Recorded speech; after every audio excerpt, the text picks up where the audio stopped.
KPM.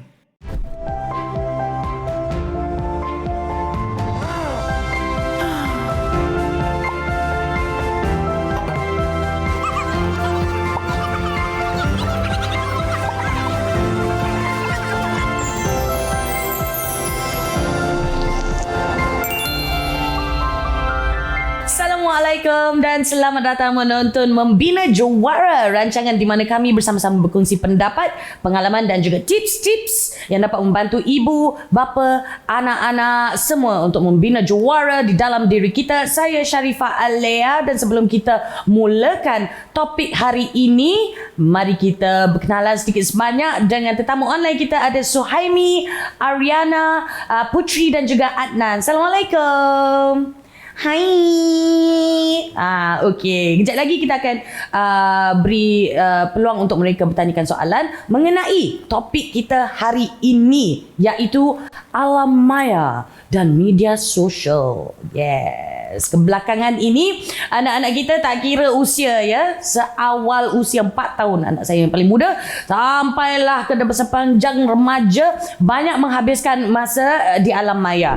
Internet ni seakan-akan satu-satunya cara untuk mereka belajar, mereka bersosial, seolah-olah internet lah cara mereka nak tengok dunia luar. Nak tengok dunia luar pun menerusi skrin komputer ataupun gadget mereka. Okay? Malah kajian menunjukkan anak-anak kami lebih menghabiskan masa di rumah di hadapan skrin telefon, skrin komputer, ada yang sebanyak 9 jam setiap hari. Ini dibandingkan masa yang diluangkan bersama dengan keluarga atau di luar bermain dengan rakan-rakan sebaya mereka. Masalahnya makin lama mereka berada di alam maya, lebih tinggi kebarangkalian mereka terjebak atau terdedah dengan perkara-perkara kurang enak, kurang baik atau kurang sesuai di laman-laman web. Okay? Tak kira laman web apa sekalipun. Risiko mereka didedahkan pada masalah sosial seperti pembulian, dibuli, keganasan, pornografi, scam ataupun penipuan online, pemangsa seksual kanak-kanak dan banyak lagi lah. Kini risiko itu lebih tinggi daripada biasa.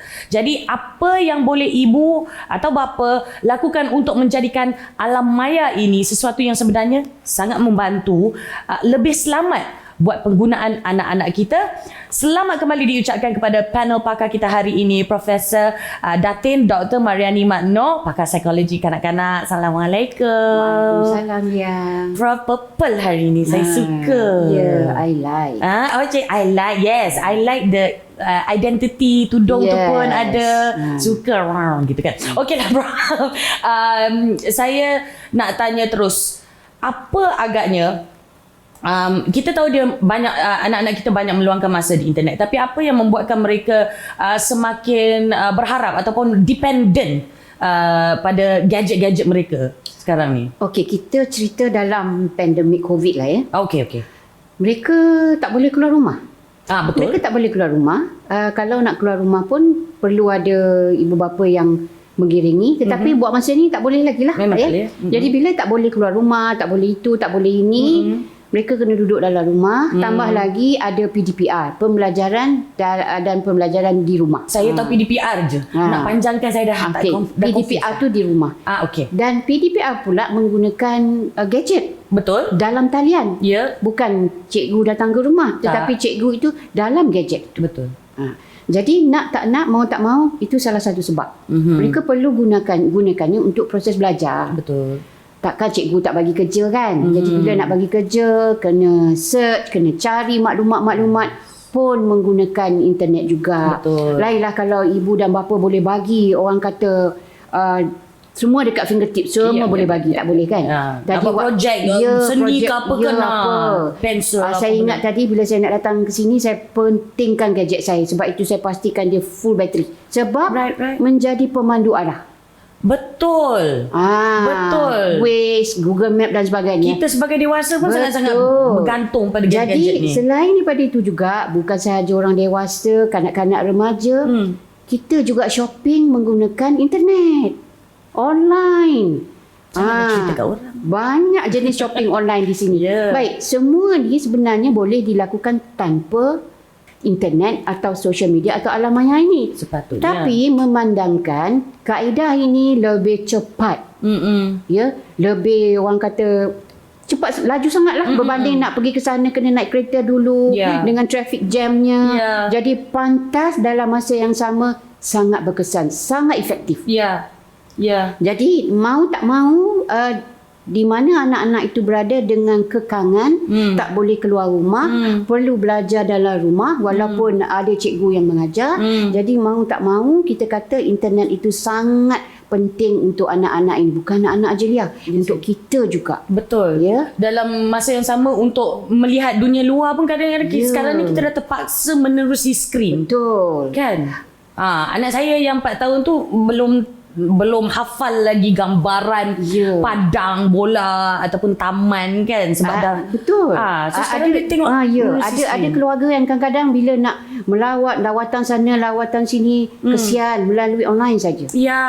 Okey, dalam itu kira macam kebaikan dan antara sebab kita bergantung. Tapi apa yang menjadikan situasi ini sebagai berbahaya khususnya bagi anak-anak kita yang remaja, yang bukan remaja? Okey, kenapa bahagia? Di sini kita dah dengar tadi yang baiknya ya. Tetapi perlu juga ibu bapa di luar sana, siapa saja terutama untuk kebaikan anak-anak, tak ada kanak-kanak atau remaja.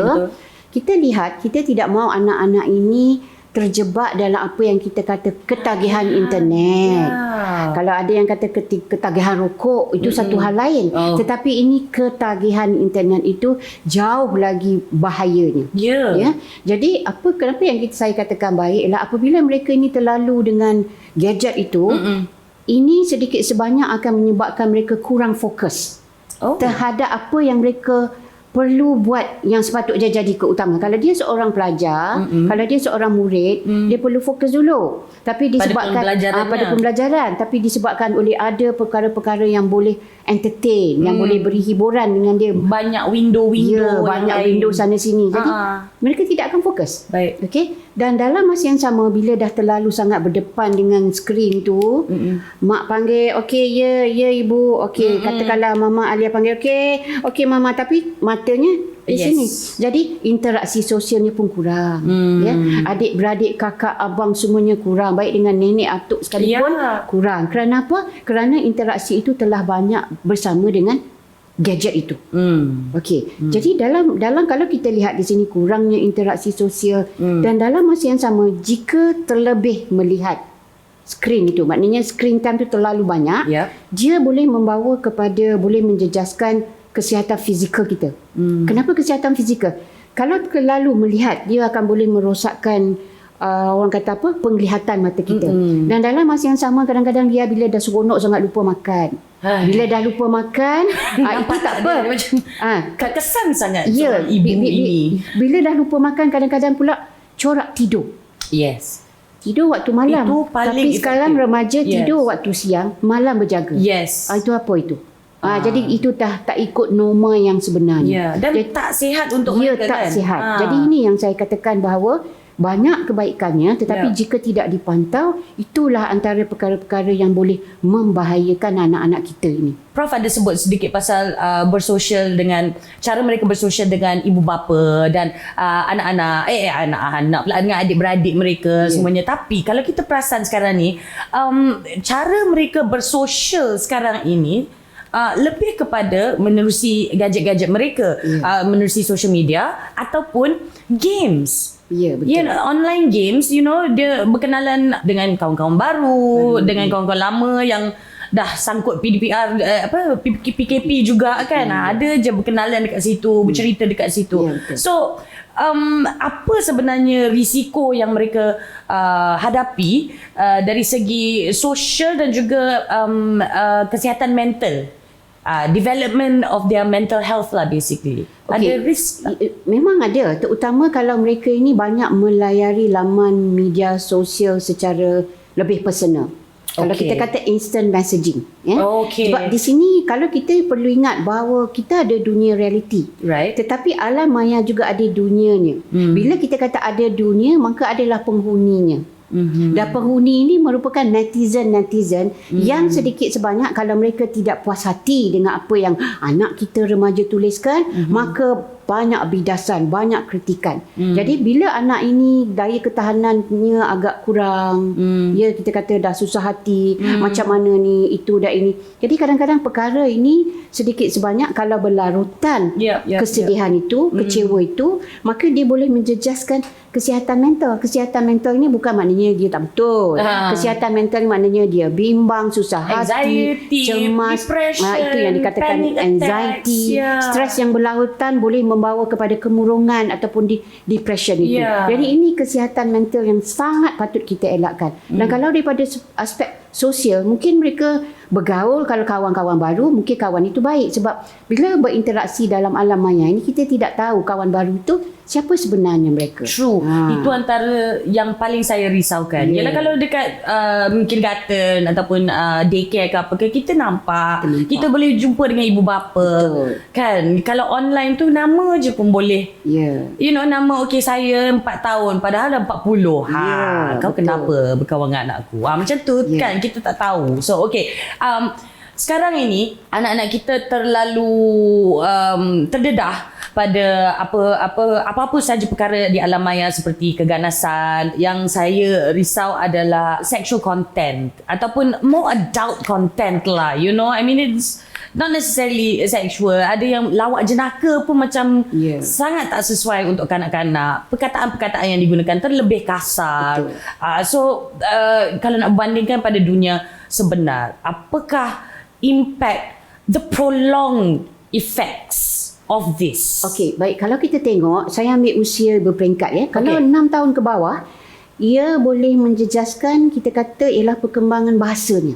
Menggunakan bahasa-bahasa yang negatif. Terutama kalau apa yang ditonton itu melibatkan elemen kata-kata yang agak negatif, yang lucah, yang membawa kepada maksud seks dan sebagainya. Apatah lagi kalau anak itu dalam usia remaja. Jadi yang ditonton itu berunsurkan lucah, yang ditonton itu berunsurkan keganasan. Kalau yang 6 tahun pertama, apa yang mereka tengok, contohnya kalau yang boleh terbang. Jadi pada mereka boleh terbang tu, realiti boleh terbang. Kalau ada orang salah, terbang.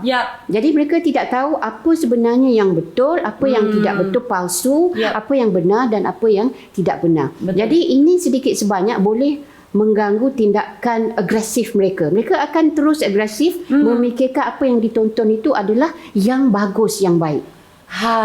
Sebab itu kalau macam dia ada anak kecil, bila anak tu nak tonton apa-apa cerita yang berunsurkan ganas dan sebagainya, dia kena ada sebelah, ni tak boleh buat, ni tak boleh buat.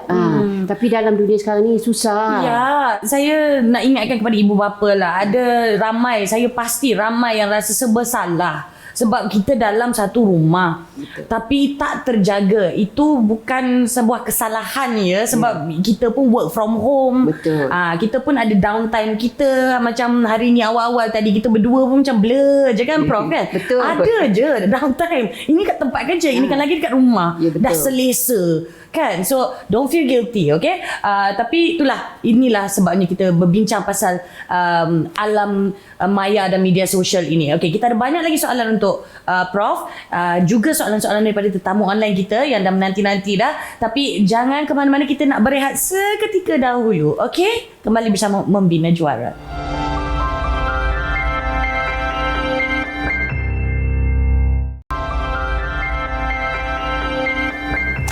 Selamat kembali menonton Membina Juara bersama saya Sharifah Alea dan panel pakar kita pada hari ini Profesor Mariani, dengan dia punya signature cheetah tudung. Okey, membincangkan alam maya dan juga media sosial. Okey, saya tertarik dengan apa yang Prof cakapkan tadi mengenai anak-anak yang muda yang akan nampak agresifnya ataupun ketagihan. Prof cakap tadi ketagihan pada gadget, pada internet. Apa yang saya sebagai seorang ibu yang prihatin dan juga risau akan kesihatan mental anak saya, apa yang saya boleh buat untuk manage ataupun urus ataupun kira keep in check lah penggunaan internet dia tanpa dia mengamuk, sebab ini adalah kisah benar ya Prof. Anak-anak saya akan mengamuk kalau kata pukul 10 no more screen time. Okay, dah is 10 no more screen time. Wah! Dua orang tu. So macam mana kita nak manage tu tanpa ada that kind of escalation? Okey, bila dalam rumah, ibu dan ayah pastinya kenal siapa anak. Harus. Kelemahan, kekuatan. Betul. Macam mana nak manage. Tapi kadang-kadang dalam tahu macam mana nak manage, disebabkan oleh ragam mereka, temper tantrum mereka, kita pun pening blur. Ya, sebab kita pun sangkut kat rumah juga. Ya, sangkut kat rumah. Jadi apa yang kita perlu buat ialah kita sendiri kita perlu set mind positif. Okey. Maksudnya sekarang ni ialah internet tetap internet.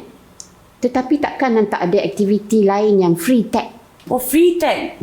Maksudnya tak ada bebas teknologi. Kelas. Jadi ada banyak aktiviti yang bebas teknologi. Jadi contohnya kita ambil contohlah setiap pagi Sabtu Ahad kita boleh buat aktiviti santai bersama. Okey, jom jogging. Sekarang ini kita dah boleh keluar. Jadi kita bawa lah anak kita jogging atau mana-mana. In fact kalau dulu tak boleh jogging pun kita buat aktiviti yang free tech di rumah. Kalau tak boleh, kalau bosan dalam rumah, keluar rumah. Mungkin yang ada kata kawasan kami tak ada keluar rumah. Jadi pandai-pandai cari kreativiti. Baik. Okey. Iaitu maksudnya di sekarang ini kita ada banyak pelbagai aktiviti yang tidak melibatkan gadget. Bawa anak bersama-sama. Baik, anak remaja macam mana nak bawa?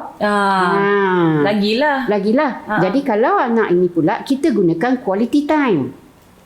Masa berkualiti. Kalau kita dalam Islam, masa berkualiti kita bila? Bila bersolat, kemudian waktu baca Quran, mengaji, makan di meja makan. Kita tahu adab makan kita. Sebenarnya bila adab makan, kita tak boleh letak gadget atas meja. Itu tidak sopan sebenarnya. Jadi pastikan bahawa kita sediakan zon merah. Atas meja waktu makan tak boleh ada gadget. Ini ibu bapa pun kena atur juga. Jadi maksudnya sekarang ini kena tunjuk contoh teladan lah. Saya baru nak cakap tadi. Ibu bapa pun kena tunjuk juga. Kadang-kadang saya cakap juga dengan kita semua ada pasangan kan. Gadget bawah. Kadang-kadang kita yang kena diingatkan. Kadang-kadang kita pun bawa. Contohnya nak tengok macam mana nak masak dan sebagainya kan. Jadi itu quality time. Tapi dalam masa yang sama juga kita perlu pastikan juga bahawa anak itu kita pastikan dia ada aktiviti dia. Walaupun dia nak guna internet itu, kita pastikan dia menggunakan dalam keadaan yang kita kata nak dikatakan bersyarat tu tidak juga Kita kata boleh guna tetapi lepas buat homework. Faham. Negotiation lah. Kita maknanya kita bargaining macam gitulah Kalau alam mama tak boleh ke 1 jam. Jadi contoh di sini kita boleh guna pakai supaya anak itu ada disiplin dan dia tahu bahawa dalam rumah ni ada keseimbangan aktiviti bersama mama papa dan juga aktiviti dengan internet. Kalau mama papa sibuk, kita dah boleh guna internet. Tapi lepas buat homework. So ada mengajar juga diri mereka untuk prioritize jugalah. Boleh internet tu boleh. Tapi biar aku habiskan homework dulu. Kejap lagi nanti kantoi. Betul. Dan pastikan kita ni engage dengan dia, terlibat sama dengan dia. Kita tidak mahu dia hanya keterlibatannya dengan gadget saja. Seolah-olah kita ni tak ada dalam rumah, walhal kita ada. Jadi kita perlu seimbangkan supaya anak-anak ini, tak kira kanak-kanak atau remaja, penggunaan internet itu selamat.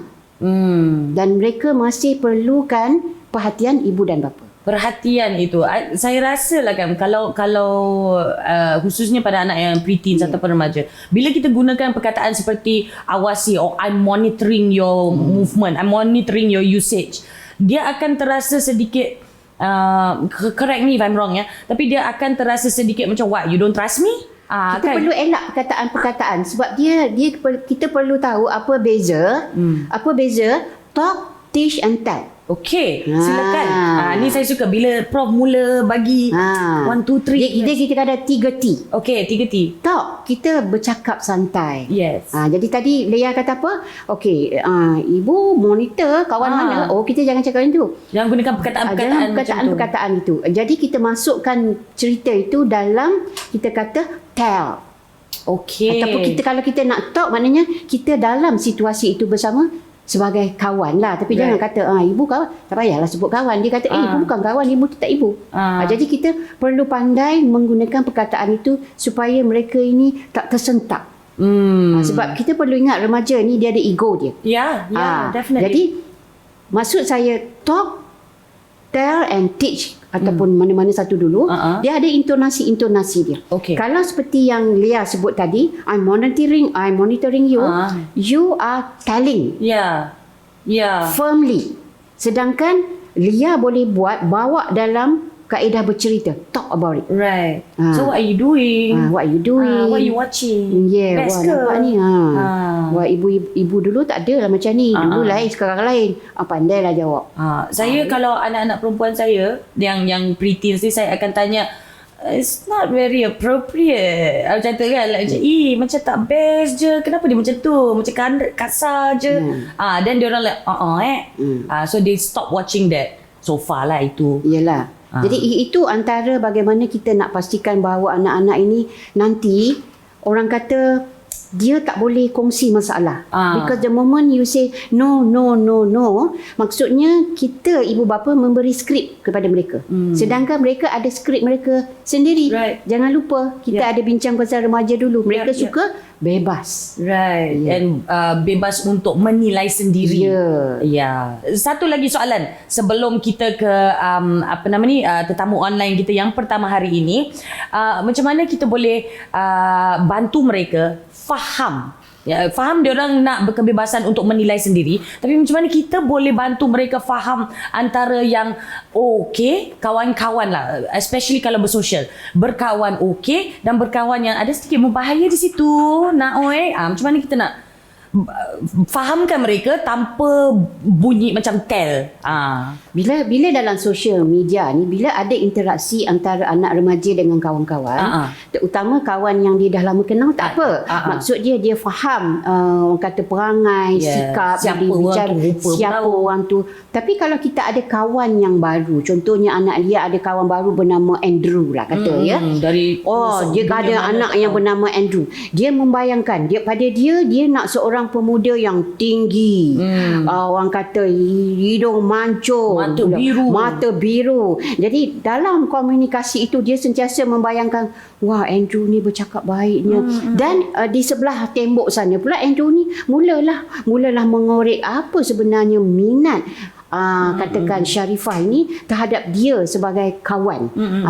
Because kalau di sebelah sana itu kita tahu kawan-kawan ini bagaimana. Ada kawan yang memang baik, alhamdulillah. Tapi kawan yang kita rasa ada matlamat yang tidak bagus, itu yang boleh membahayakan. Jadi kita nak tenangkan pada mereka macam you kena hati-hati tau. Macam mana tu? Kerana di sini bila kita jumpa orang tu dalam reality, apa yang dibayangkan tu tidak sama. Tiba-tiba Andrew datang, ambil kau. Dah jadi lain pula. Jadi kat sini kita lihat, kalau dalam reality, bila katalah seseorang ini yang kita ambil contoh samalah kita ambil dia bercakap dengan kawan yang bernama Andrew. Bila realitinya dia boleh baca orang kata gerak-geri bahasa bukan verbal Andrew tu. Jadi dia faham sebab kita manusia ini kita kenal orang tu bukan saja setakat verbal dia Ini salah satu aspek psikologi manusia juga Tingkah laku, tingkah laku, kemudian bahasa badan. Bahasa badan sangat penting. Kadang-kadang kita tengok setiap kali, katakanlah dah seminggu kita bercakap, setiap kali dia berkata sesuatu perkataan dia akan garu hidung. Ada orang yang kadang-kadang bila garu hidung, kadang-kadang boleh tu ni benda ni tak betul, sikit-sikit garu. Jadi kita di situ dia boleh mendiagnose seseorang itu sama adakah dia ini kawan yang betul-betul yang dia mahukan. Ataupun jadi ada bezanya apabila kita bercakap secara dalam alam maya dan secara peribadi, orang kata face to face, secara fizikal. Jadi perlu berhati-hati kerana kadang-kadang kita tidak tahu apa yang berlaku di sebelah tembok sana. Kita tidak tahu apa sikap dia bagaimana. Dia boleh berpura-pura bahawa dia seorang yang tip-top. Sedangkan true colournya kita tak nampak. So antara caranya adalah untuk jangan arahkan mereka untuk berhati-hati, tapi keep talking to them. Just be careful with who you make friends with. Tell them. Okay. Alright, kita ada soalan yang pertama daripada Putri. Hai Putri. Thank you Kak Lia. Prof, saya nak tanya, adakah penggunaan media sosial di kalangan ibu bapa mempengaruhi cara pergaulan remaja di atas talian? Sebenarnya apabila ibu bapa menggunakan apa-apa saja dalam talian, dia memang boleh mempengaruhi anak-anak itu, orang kata berinteraksi dalam alam maya juga. Satu ialah apabila dia melihat mak ayah ni sentiasa dengan gadget, bila nak bercakap dengan puteri ni. Jadi sekarang ni, apabila ini berlaku, ini akan menggalakkan lagi puteri untuk terus berkomunikasi dengan kawan.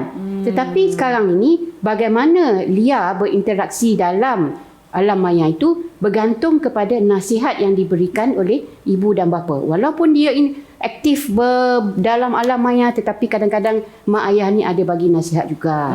Jadi yang paling penting, ibu bapa memang boleh mempengaruhi anak-anak mereka, terutama apabila berinteraksi dalam alam maya. Jangan nak sebut I'm monitoring you, tidak. Kadang-kadang ibu bapa kena pandailah berdiskus, berbincang dengan anak-anak tu secara lebih santai. Orang kata sembang santai. Okey, terima kasih Prof. Dan terima kasih juga kepada Puteri. Bagus soalan tu sebenarnya kan, sebab rasanya cara mempengaruhi cara anak-anak remaja kita bersosial di atas talian ataupun di dunia sebenar ni pun memang memainkan peranan sangat-sangat lah kan. Betul. Lagi-lagi kalau online memang 24 jam depan mata sebelah-sebelah. So yes. Okay, thank you Puteri. Kita akan berehat seketika. Kita ada lagi banyak soalan-soalan daripada tetamu-tetamu online kita hari ini. Jangan ke mana-mana, kita bersama lagi dalam Membina Juara.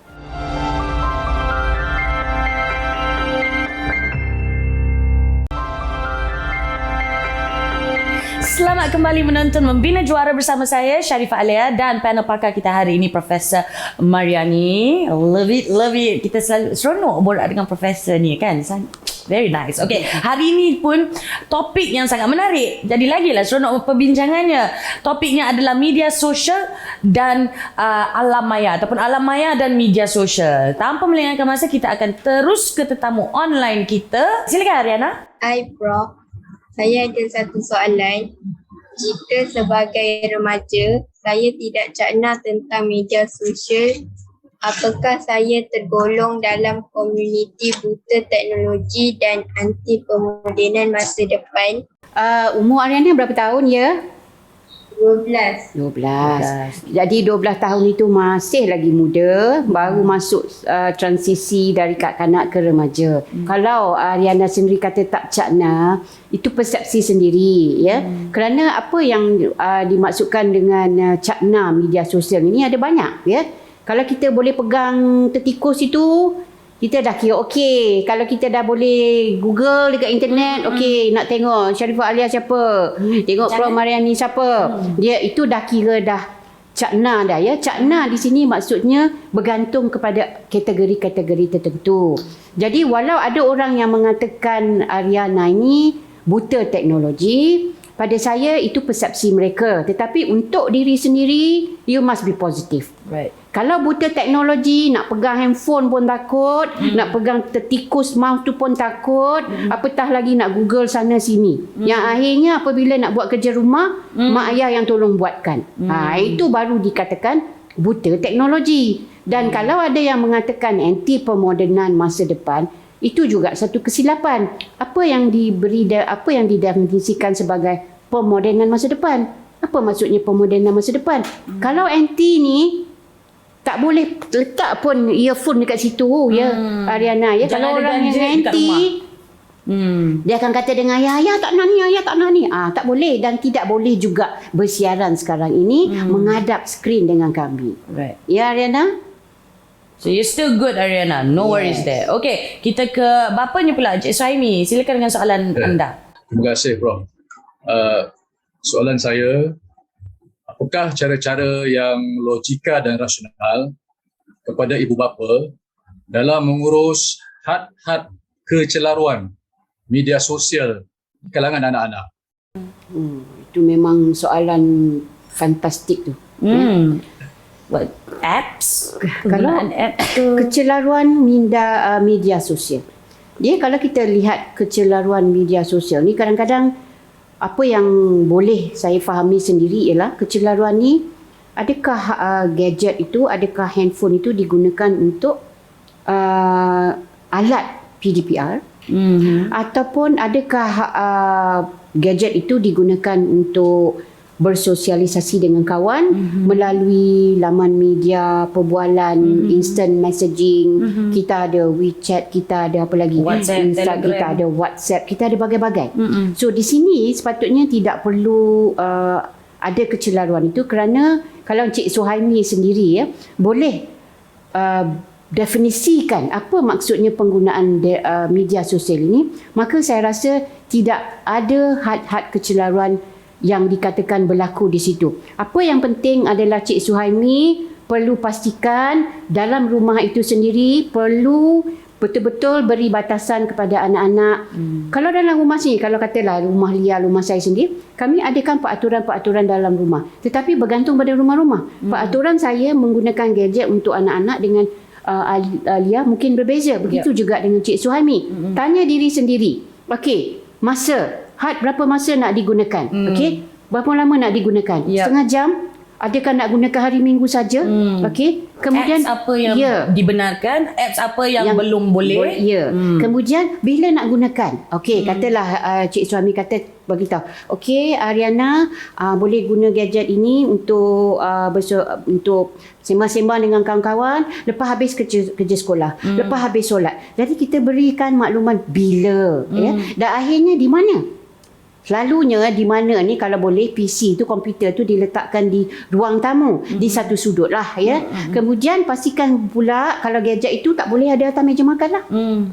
Baru kita tahu, kita nampak bila mereka nak gunakan. Kemungkinan Ariana hanya guna apabila ada PDPR. Lain daripada itu mungkin dia tak berminat dan sebagainya. Jadi ini yang perlu dipantau bersama. Tapi kita sebagai ibu bapa Cik Suhaimi, kita kena tunjuk contoh teladan lah jangan masa makan Cik Suhaimi pun okey teks kata isteri, mana awak tak balik lagi, itu tak payah, letak dulu pergi mana-mana. Itu sebab saya katakan pastikan kita ada zon merah untuk penggunaan gadget dalam rumah. Jadi daripada sini saya rasa tidak akan ada kecelaruan media sosial itu. Yang penting tahu fungsi apa alat gadget itu untuk media sosial, bila nak digunakan, berapa lama nak digunakan. Dan saya rasa insya-Allah Cik Suhaimi dan isteri dan juga ibu bapa di luar sana, saya sendiri, Lia sendiri akan tahu penggunaan gadget itu dan insya-Allah tidak akan berlaku kecelaruan media sosial itu. Alright. Terima kasih Cik Suhaimi, Encik Suhaimi dan juga Ariana. Comel je Ariana. I love your tudung. It's so nice and pink. Cantik. Kalau saya pakai pink langsung tak nampak cantik. Rasa macam bulat semacam. Okey, tak apa. Dah lari topik dah pula. Okey, sekarang ni Prof ada sebut banyak kali dah red zone. Kan? Okey, antara red zone yang saya ada di rumah, dia sebenarnya kononnya red zone lah. Tapi wujud 2 minggu saja. Lepas tu dah ke mana dah red zone tu? Iaitu di bilik tidur. Okey, sepatutnya kalau dah masuk bilik tidur, no more screen time. Tapi tak menjadikan tak terjadi macam itulah. Dan saya perasan dia perwatakan tu pun banyaklah. Kalau kita tengah scroll kan, rasa macam mustahil orang ni macam ni in real life. Do you know what I mean? Contoh adalah netizen, macam Prof sebut tadi, netizen ataupun the keyboard warriors lah orang kata kan. Cara dia attack sesuatu perkara tu kadang-kadang mustahil orang ni berani menyatakan perkara-perkara yang kesat itu, kata-kata yang kesat itu, dan it's so bitter sometimes in real life. You know, it's just not human, you know, to do that to a person kan. So why, how, macam mana seorang itu, personanya, image dia, tingkah lakunya boleh sangatlah berbeza dengan persona image online. Sebab itu saya boleh bawa kepada orang kata pepatah, orang kata don't judge a book by its cover. Right. Kadang-kadang kita lihat seseorang ini begitu teliti, begitu sopan, tak bercakap banyak, seolah-olah macam introvert. Tapi bila masuk online tu dia jadi extrovert, dia jadi agresif. Mengapa jadi begitu? Sebab kita tahu bahawa kadang-kadang manusia ini bila berhadapan orang ramai, self esteemnya rendah. Dia bimbang melihat kepada orang kata kebijaksanaan seseorang, kekacakan seseorang, kecantikan seseorang. Jadi dia rasa bahawa diri dia tu rendah. Jadi di sini dia tidak boleh meluahkan. Tetapi dalam alam maya itu tak ada orang yang nampak dia. Dalam masa yang sama dia juga tidak nampak apa yang ditakutkan di depan mata. Tetapi dalam hati, dalam nalurinya sentiasa berlaku pemberontakan itu. Dan pemberontakan ini sebenarnya Lia ya, berlaku sejak dari kecil lagi. Ya. Dia tak boleh nak meluahkan, baik dengan ibu bapa, baik dengan cikgu, baik dengan anak yang memang baik. Tetapi bila masuk dalam alam maya, itu dia aku tunjuk taring. Jadi di sini tu yang dikatakan, kadang-kadang kita perlu ingat bahawa mereka yang di sebelah tembok itu kadang-kadang kita tidak tahu topeng apa mereka pakai. Wataknya, katakanlah dia seorang wanita, wataknya lemah lembut, tapi bila berlaku perkara-perkara yang menyakitkan hati dia, dia akan mula mengeluarkan kata-kata itu lebih tajam daripada pisau. Jadi di sini sedikit berlaku apa yang dikatakan kecelaruan tingkah laku itu ada dalam diri. Self esteemnya rendah, terutama apabila berhadapan dengan orang ramai. Jadi dia hanya akan kuat hanya sebagai orang kata hero di situ apabila tidak ada orang di persekitaran, hanya bermain dengan orang kata apa yang nak persona online persona online itu begitu agresif. Orang kata betul lah, persona begitu mempersonakan, tetapi mempersonakan daripada aspek yang lebih negatif. Jadi keagresifan itu terselah. Ini yang kadang-kadang berlakunya cyberbully.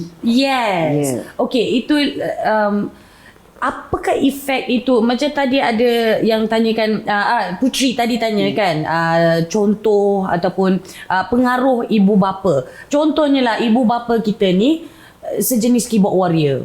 Kita akan tahu, kita pun ada contohnya akaun Instagram ataupun akaun Twitter. So kita pun tahulah itu ibu kita. Tapi ibu kita kat rumah lain. Online ya Allah, kataan yang digunakan, oh my goodness, kenapa macam tu sekali? Adakah itu juga akan mempengaruhi anak? Ya, betul.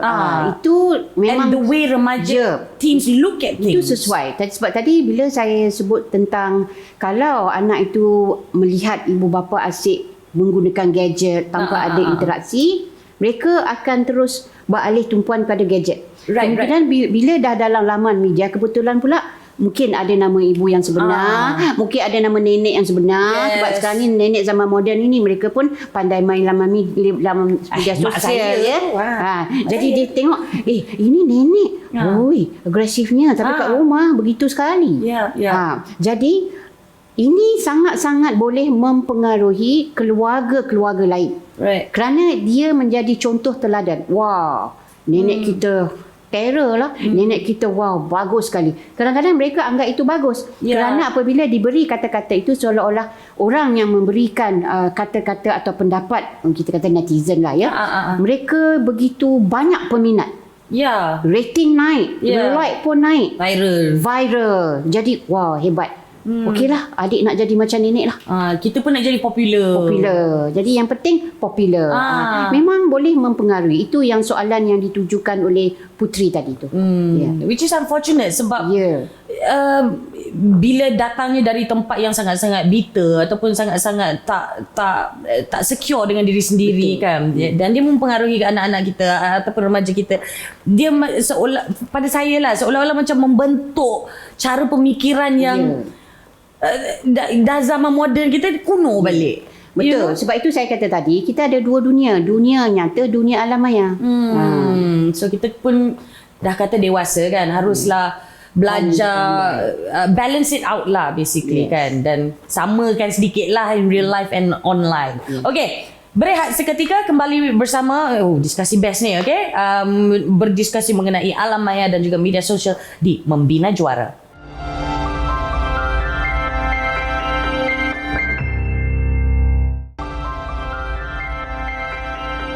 Selamat kembali membincangkan alam maya dan media sosial di Membina Juara bersama saya Sharifah Alia dan Profesor Mariani. Macam serius je kan? Itulah. Tapi sebenarnya memang topik hari ni sangat menarik untuk dibincangkan. Okay, so kita nak bagi peluang sekarang ini kepada tetamu online kita yang terakhir, soalan yang terakhir untuk hari ini. Silakan Adnan.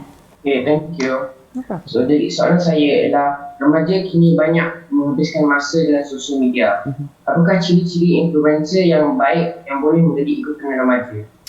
Amboi, Anan tengah susun langkah nak menjadi influencer ke? Ada sikit-sikit. Senyum manja je dia. Betul juga, ramai yang menjadikan mana-mana pemilik akaun influencer. So apa ciri influencer tu? Ciri-ciri influencer ini ada banyak ya. Tetapi bergantung pada matlamat dia untuk mempengaruhi pengikut-pengikut ataupun mereka di luar sana yang akan memberikan banyak like dan sebagainya. Kalau dah banyak like, maknanya dia dah berjaya mempengaruhi ramai. Ramai individu pelayar laman media sosial di luar sana. Kalau kita lihat tujuannya ialah untuk mempopularkan dirinya. Ada dua cara. Satu ialah sama ada dia akan menggunakan yang positif atau dia menggunakan yang negatif. Okey. Kalau kita lihat dalam alam maya sekarang ini, kebanyakan influencer ini, bukan kebanyakan, segelintir influencer ini menggunakan keaiban orang lain untuk dia menagih simpati, untuk dia menagih pendapat-pendapat supaya ruang media sosial itu makin lama makin meningkat ratingnya. Makin lama makin meningkat viewers. Jadi kalau yang seeloknya bagi ikutan remaja, sebelum ni kita ada bincang, remaja itu kalau nak diterima dalam kumpulan dia mesti ikut. Maknanya Adnan ni mesti ikut orang yang dalam kumpulan yang begitu. Jadi kenapa nak ikut dalam kumpulan yang begitu? Kerana kumpulan itu telah menyediakan ciri-ciri yang dia boleh ikut. Yang pertama ialah pastikan bahawa apa sahaja yang dia nak tarik perhatian remaja di luar sana adalah perkara yang berkaitan dengan keremajaan itu. Dan kita tahu sekarang ini dalam aspek keremajaan ini, kita tahu bahawa kalau dulu dalam kelompok kumpulan sekolah rendah, lelaki-lelaki saja, perempuan-perempuan saja. Tapi bila dah masuk remaja, dah mula, I suka you lah Lia, I suka you lah Andrew lagi, I suka you lah Andrew. Jadi maksudnya di sini minat dengan lawan jantina itu ada kat situ. Alright. Okey. Jadi dalam menjadi influencer itu, pastikan bahawa mereka yang dalam itu adalah mereka yang terdiri daripada pelbagai jantina dua je lah, lelaki dan juga perempuan.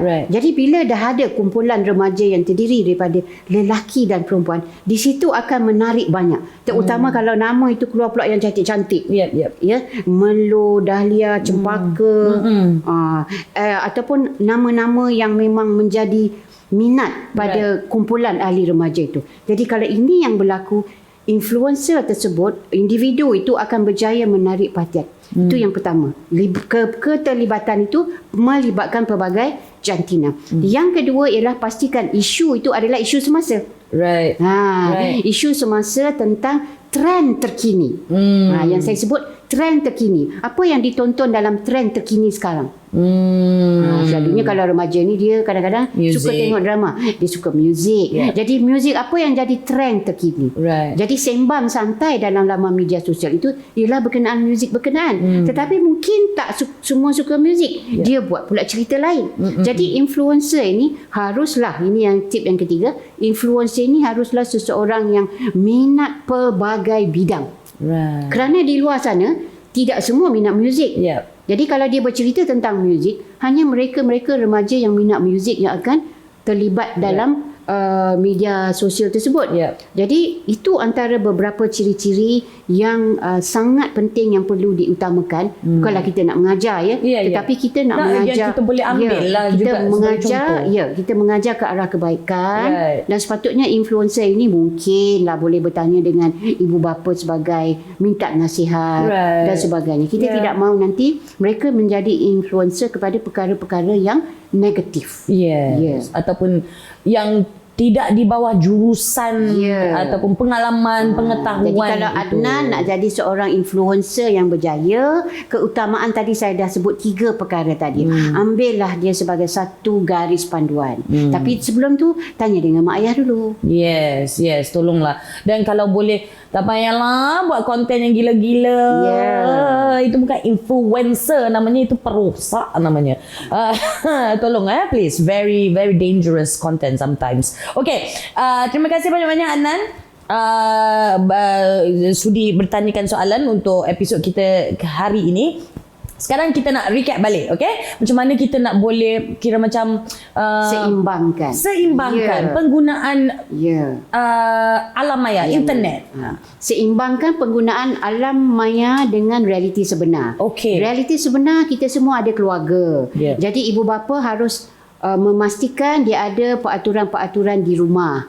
Bila nak guna internet, berapa lama nak guna internet, di mana guna internet, untuk apa. Itu yang dia sebut tadi, perlu ada red zone-nya. Tetapi kalau dah letak red zone, ibu dan bapa mesti jadi teladan yang baik. Nanti jangan kata anak jangan letak handphone atas meja, tiba-tiba ayah ibu letak atas meja. Itu tak boleh. Kemudian dalam masa yang sama juga pastikan bahawa kalau nak menggunakan internet itu, penggunaan itu adalah mengikut apa yang telah disembang santai bersama ibu dan bapa. Sebab tadi saya ada sebut 3 things.